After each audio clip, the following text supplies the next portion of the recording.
right, Weeksy, we are clearing out the room. We are shutting the doors. We are going to jump into a little players only. And joining us today is the Nashville Predators' Ryan O'Reilly. Ryan, how you doing? Thanks for joining us, man. I'm good, guys. Thanks for having me. I appreciate it. What's the word? What's the word? Get him involved early, Schneid. Get to him. We got a lot to get to here. I mean, there's so much to talk about with you and your career so far. You've accomplished a lot. First accomplishment I want to touch on, though, is, you know, this house tour is going kind of viral, or we've seen it around. You know, we got to talk to you about this. This place looks amazing. Is this a summer home? Is this your in-season home? Where are we at here? You don't tell us where it is, but what are we looking at here? Yeah, this is where I grew up, back just outside of Goderich, Ontario, and it was kind of like my kind of dream. Obviously I love going back to my home area, and I can see by the place I've got kind of everything I need there. Whether it's gym and some artificial golf holes, and the little rink in the basement. It's kind of my little oasis there, and obviously my kids love it too. We're kind of tucked in the middle of nowhere, and right on the lake. It's everything you need. It's just a little kind of childhood dream I've kind of been working for, and I love it. It's a great reset and a nice little break from the city life. I like when people know how to ball. That's baller. And it's earned too, because that's a lot of games. I've been covering you, right? Yeah. I've been covering you since you came in the league as an 18-year-old in Colorado, so it's so very well earned. But let's talk about some of the different things that you have. And I know we've talked about this in the past, but you do a lot of cross training, right? And you do a lot of different stuff. I saw the volleyball court there. You do a lot of different drills. Your dad has been very leading edge in a lot of the stuff that you and your brothers have done to train. So maybe you can speak to some of that as it relates to the setup that you have at the compound. Obviously, to speak about the beach volleyball courts, my dad kind of, he works for Team Ontario and their volleyball, and kind of used to always run camps out of there. But the biggest thing my dad always said is, if you're going to train, work on your game and your craft, make it fun and find ways to have fun while you're doing it. And so we've always kind of had kind of a creative approach to training and finding new ways to make it fun and challenging. And the clips right there are from this camp that my dad ran, which, sometimes be 20, 30 kids all kind of in the area from all different levels, working out together and doing other, things from obviously hill running, workouts in the water to, doing stuff on a balance beam, some different on ice stuff, even just kind of working on nuances of the game. But one of the biggest things that I think, for my career, it's helped me kind of stay in the league and get better is just, again, finding ways to get better by having fun and pushing myself to do different things. And I think the more you can do that and enjoy it, it helps, along the road. Yeah, I mean, playing the game as hard as you have for as long as you have to be that dedicated and committed off the ice. And I think part of when I knew it was time to hang them up is when the gym became too hard, not fun for me. So I respect that you do that and you mix it up, because you got to enjoy what you do in the off season and off the ice to be good on the ice. But touching on family, talk about your dad there. I want to talk about your brother, Cal. I saw that picture from the preseason, you guys lined up together. I played against Cal when I first came into the American League, 15, 16 years ago. Heck of a player, too. So it's awesome to see you guys get this opportunity. What was that like for your parents to be there to see you guys maybe one last time? Yeah, it was so special. Obviously kind of our age, I'm 33, he just turned 38. For us still to be playing a preseason game, but playing professionally, it's a pretty special thing that, it was awesome. My parents were able to fly down for it, and, still it's hilarious. We, after the game, we're coming out to meet our parents like we're, playing Pee Wee again. So it was, something so special. Just, again, too, something hockey's been so good to our family and to us, and to still play with him. And it was kind of our first time playing on a line together. And, he could have been a little cleaner with some passes, but, that was something we talked after about. But this is pretty interesting now. That's huge. I mean, just to be able to enjoy that as a family and to share that with your brother after playing, mini stick, street hockey, everything growing up, to then doing that at the pro level, that's unbelievable. So beyond dreams come true. Congrats on that. Let's also kind of pivot into something. Since you're in Nashville and you happen to be a music buff, I don't go that undercover, but when I'm there, I go to Alan Jackson's all the time, or the Bitter End, and I like to sing when I'm there and do karaoke. But here's the thing. I see the guitar over your shoulder, over your left shoulder. Yeah. Is that mounted? Is that a special one? Are you able to pull it down? Do you have any guitars that are close? It looks like you might be in a music room there. Is that accurate or no? Yeah, kind of. This is kind of my music kind of room, a little loft area here, which yeah, kind of funny thing. Over the summer, my good buddy and I that played junior together, his name's Kelly Joffrey, we did a children's album that is just in the process of being mastered and will be Sweet. released Cool. coming out. But yeah, obviously I've got kids, and I'm playing my stuff, whether it's Pearl Jam and stuff. They don't want to hear that. They want to hear songs about chickens and songs about poop. And so yeah, kind of had the idea to. Always a crowd pleaser. Oh yeah, exactly, exactly. Yeah. Yeah. So yeah, kind of turned in, made an album. But I don't know if you kind of see. Yeah, let's see what you got, man. Got some, there's some drums there. That's a ukulele. Nice. Speakers, some guitars and everything there, and yeah. It's Are quite, any of those acoustic guitars there? No, they're actually electric. They're all electric. Those are both electric. Yeah. What's like your crown jewel of your collection? Like, what's your Nice. favorite, best guitar that you have? That's like it's your best guy. Oh gosh. It's like choosing between your kids, right? Yeah, it's tough. I've got this beautiful Martin guitar I got years ago that I've kind of written a lot of these little children's songs on. That is just my baby. That Martin makes an amazing guitar, but beautiful cedar top. Yeah, it's my go-to one that I use for a lot of things. I gotta remember. I don't know. Did you play in the All-Star game in Nashville in 2016? I did. Yeah, yes. so I was there too, and they gave us those Les Paul Gibson electric guitars as a gift, and like I dabble. Like I have a Martin acoustic electric. I'm not nearly as good as you are. I tickle the old cat gut every now and then, but some people come over and they see that Les Paul Gibson from Nashville, and they're like, "This is." I'm like, "Hey, I can't play it about that this. well. I don't want to touch it. Like I just keep it in my case, and I'll put it on my wall one day." So it seemed like you'd probably appreciate that and use that a little more than I did. Oh yeah, no, that thing's awesome. Now, what a cool gift too. Obviously, man. It represents Nashville, but I remember when that happened. Yeah, that was kind of the coolest gifts in hockey I've been given. So That's yeah, great. That's pretty sweet. Oh, there he is. Look at you. You look at the fireside singing. I know. I songs. love the fireside. That boy. now, since you're in Nash, like, have you played with anybody else too? Like, have you jammed with anybody? Do you jam with people?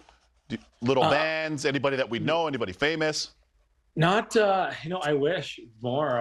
But yeah, a lot of this, me playing now is just this, crazy little children's stuff that. That's cool. Yeah, I'm not playing as much as I'd like to, I guess. But it's tough though. Like, even like you're saying, kind of going down Broadway, I get that question a lot. It's like, oh yeah, you ever jump on stage and go down and play? I'm like, do you know how good these people are down on Broadway? Like, if you go up there and you're not hitting these notes the right way, we're not that recognizable. He's gonna be like, oh, he's a hockey player, he's fine. Like, you got to be pretty darn good going up there. So I kind of get a little intimidated and try to kind of stay away from the stage down there. That'd be like asking a men's league guy. Be on the half wall with you on the power play. Jump on the ice at Bridgestone there and go feed O'Reilly some sauces with the power play. It's not that hard, right? That's fair. That's fair. Well, kicking back to hockey, I need you to talk to me about this. As a goalie, this is your stick, by the way. This is a Ryan O'Reilly original. We read curves, we read blade angles. I don't know how in the world are we supposed to read this? Like, how are we supposed to read this thing? How did you come about this? What does it do for you? You got to tell me, because I don't know. Weeksy, do you know what to make of it? I don't know where this is going. I can't tell you what's going to happen with this. That's exactly what he makes of it. So, yes. I mean, is there a little insight or how this curve became to, be your stick? Yeah, it's a little kind of weird backstory, but originally I had kind of a real long heel curve blade, and after working with Otzi for a while, I had on that long blade a little toe on the end. Yeah, toe. I kind of helped pull the puck in, and then I switched my curve after working with Otzi and found something I think has been made a lot easier for myself, and I just felt it was kind of weird using it. I kind of missed having that toe. I was just so used to it, so it's kind of something I sent in, and they adjusted, put the toe on, and I kind of just like it for picking pucks up off the wall or stuff, pucks in guys' feet. I can kind of get it right in that little corner piece and then pull it right back. And something I've just been so used to, because I don't know, it kind of helps filter things down to like the middle of my blade where it kind of more shoot off rather than like the toe. Hey, I remember Stanley Cup final in Boston. I remember talking in the stairwell before Game 7. Conn Smythe, Stanley Cup champ, captain, the whole deal, right? And now all of a sudden, you guys in Nashville, Schneid's, with the moves this offseason, I like them. You guys are cup contenders now. And my man Bruno behind the bench, Andrew Brunette, tell us about the vibes in Nashville from you having won a Stanley Cup and what the new acquisitions look like in terms of your team this year. Yeah, it's What there's an something in the air off-season. for sure. I think July 1st was like Christmas, the way Trotzy found a way to get these guys all signed and kind of put us right into that contending mindset. And the first few days of getting everyone on the ice together is just like looking around and saying, "Oh, there's Stammer, there's Marchie, there's Pretty Shea, and there's Yost, Forsberg, Saros." You're like, okay, we've got the pieces to make a run. So it's nice having that belief, and that's not just me. That's obviously everyone on the team. Like, okay, we got the pieces to make a run, but obviously with great coaching we have too, it's not easy to win. And anyone who's been a part of a winning team, there's so much that goes into it. But the biggest thing is, we have the belief, and then now it's nice that we're back. We start tomorrow and can finally get into, start working for it. So it's very exciting. I think there's a buzz in this city, and it's going to be a fun year. Well, you mentioned everything looks good on paper, but you got to go do it in the game. So we're excited to watch you guys, though. I think Nashville, you guys will be a fun watch, and we'll be keeping tabs on you. But right now, we're going to transition to something called What Were You Thinking? So we're going to show you some clips, maybe some pictures, stuff we pulled out. Our producers have done an amazing job of pulling out. We just want to get your thoughts, what was going through your head when this was happening. So first one are the ice skate, roller skate guards. That's a lot of skates in there. Where'd these come from? Yeah, that was in Buffalo. We had to it was a far walk to our practice thing. And then I saw some kid wheeling around with them. I'm like, it's a sweet idea because, the skates, when I put on my full gear, skates are one of my first things I put on. So I hate tying my skates, once I'm in my full gear. And so I saw a kid rolling them and asked him where he got them. And next, on Amazon, I had them ordered. And there we go. Now I'm just rolling my way to practice. So it was Do you nice still rock touch. them or no? When needed? No, not here. Not. We share two. We got a practice rink here, so you don't have to walk too far, which is nice. But I see kids rocking them every now and again, and it's it's a great little invention. Are they pretty stable? You don't get the wobbly skates and eat it every now and then? They're pretty good. Oh yeah, they're good. You can't turn very good. It's kind of like you're in cross country skis, but you can still get motoring on them. That's cool. I love that. Those are cool. I can get that for my kids. All right, next one here. I mean, anytime I'm on this show and we do players now, That's wrong, bro. They like to that's wrong, Schneid. dig up the past. And, I don't know if you remember this one. I sort of do. I'm getting a little older, but, you've had a few good games against me, I think, in my past. So I don't know if you remember this one or not. No, I remember this. I remember that. That's my brother's go-to move. And it's always when you come down, can open the blade, have the glove drop, and go high glove. And it was nice I could expose you on that one.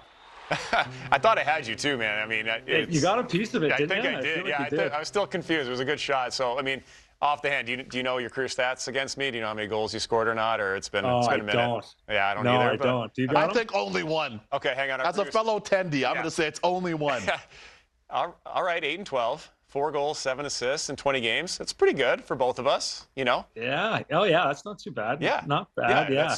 One game in a goal here. Jeez. So, okay. All right. Yeah. I called a push. I'll say it's a push. I call that a push. I look good. Yeah. Nobody looks bad here. I'll take it. We'll take that. Everybody wins. Yeah, I'll take that. We're going to take this up with our producers off show, though. Don't you worry. All right, here we go. Next one. Let's see what we got here. Oh, yeah. There it goes. Yeah, this obviously at the ESPYs after we won, and so good. Remember, I was sitting beside the big rig. I'm like, gosh, look at all the celebrities in the front row. I'm like, got to do something here to kind of make the hockey guys stick out. Like it's all basketball players, football players, all these big stars. I'm like, got to do something to kind of get some attention for the hockey boys. I'm like, I should take out my tooth and say something. And sure enough, I did it, and I got some good some good feedback from it, and I saw all the celebs cracking up. So it's kind of worked out well to help grow the game. You mentioned Big Rig being Patty Maroon, who I played with for a little bit. I can see him definitely being like, do that. That'll be funny. Do that, man. Yeah. Just like the devil on your shoulder, being like, yeah. That's great. Sure. Well, we got to make those hockey guys stand out amongst the A-list celebrities. Just show our personality a little bit. Of course. I'm with you on that. All right. So we have one last picture here. Weeksy touched on it before, but that 2019 season, you had Selke, Cup, is that Conn good? Smythe. Is that the Campbell, the Western Conference? Yeah, was that good, though? That was a pretty solid good? year. No, not bad. Yeah. This is, you hate kind of, especially during the season, you hate to reflect on it, but what a year that was. Such a special team that obviously changed the course of my career, going to St. Louis, and I can't thank that organization for taking a chance on me and coming in there and being a part of it and really learning how to win and what it takes to win. And it was so special. And yeah, anytime I see these photos and you see the highlights of that year, just how fun it was to be a part of a team that found a way to win. And wasn't always pretty, but that result in the group of guys and seeing the relationships and the hard work that it takes, there's nothing better. And I've got a good feeling that we can compete for it here, and can't wait to try it. I got a quick follow-up on that. Yeah. What is like when you win the Stanley Cup and you raise it, what was the first thing for you that came to mind, if you can, your best recollection? Because as kids, we're in the car with our parents. Yep. You're in the rink, you're in tournaments, you're doing dry land, mini sticks, going up and down Highway 401 back home, playing in the O for you like me, like just dreaming of making the show. But to actually to hoist Lord Stanley's Cup, what was the first thing that came to mind that you can remember? Yeah, it was kind of like obviously the emotion, the flood of it. I remember I felt like my heart rate was probably at like 210. Wow. And just you see it as you come to it and you grab it and you feel it, and just the adrenaline pumping through. But it was just like a flash of, I feel like, all like that childhood, being back in my hometown of Seaforth, Ontario. Yeah. All those times going to the rink, the early mornings, all those experiences, riding my bike down at lunch to go on the rink for 30 minutes. Just that whole took me back right to when I was a kid. That it was just like, this is my favorite thing to do. And the fact that I get to, hoist this with such good people and such great teammates is just like, it's just, again, it's so tough to describe, but just that child in you, that love that comes out is just, it's something so beautiful. That's awesome. That's great insight there. And I know you don't get to keep the actual trophies from that year, but where do you keep your little replicas that they give you? Are they at Nashville? Are they at your lake house? Where do you keep those little replicas of it that year? Yeah, they're back in the lake house, which is good, because I think here in Nashville, the kids kind of get a hold of them and then they're getting lost. But I think they're safe back in storage back home. Shiny toys for them, I know. Exactly. Well, hey, man, we'll let you go. We appreciate the insight, the candor. It was awesome for deep diving there for us, and we really appreciate that. Best of luck to you guys tomorrow night, and hopefully you stay healthy and have a great season. Yeah, thanks so much, guys. Appreciate you having me. All right, Factor. Take care. Thanks.